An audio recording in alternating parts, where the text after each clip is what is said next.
که چیرې موږ تاسې لارجست کمپنیانو ته وګورو نو هغوی ټول موږ سره یو برانډینګ لري. نو که چیرته موږ تاسې د هغوی ویب اپلیکیشن سره لاړ شو یا موږ تاسې موبایل اپلیکیشن سره لاړ شو نو په هر موبایل اپلیکیشن ویب اپلیکیشن کې دوی خپل برانډینګ یوز کړی وي. یعنې ځان ته یو ټیپوګرافي لري، ځان ته یو کلر سیسټم لري، ځان ته یو لیاوټ یو سټرکچر سیسټم لري. نو دغه ټولو د لیاوټ، دغه ټیپوګرافي، دغه برانډینګ د ویب سایټ او د ویب اپلیکیشنز وي او که موږ سره د موبایل اپلیکیشن وي د راجوړولو لپاره موږ سره فیګما ټولز ده. فیګما موږ تاسو سره یو ویب بیس ټولز ده چې د موبایل اپلیکیشنز یا د ویب اپلیکیشن د پروټوټایپ د ډیزاینینګ لپاره موږ سره چې کیږي استفاده کیږي. نو فیګما موږ تاسو سره از ا فرنٹ اینډ سافټویر ډیولپر ته هم مهم ده چې یاد کړئ.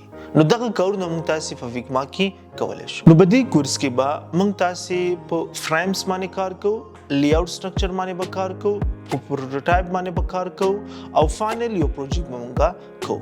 نو ما د ستاسو لپاره دا کورس ریکارډ کړی دی تر څو چې د فیګما د بیسکس نه واخله تر اډوانس پورې کنسپټ تاسې زده کړئ.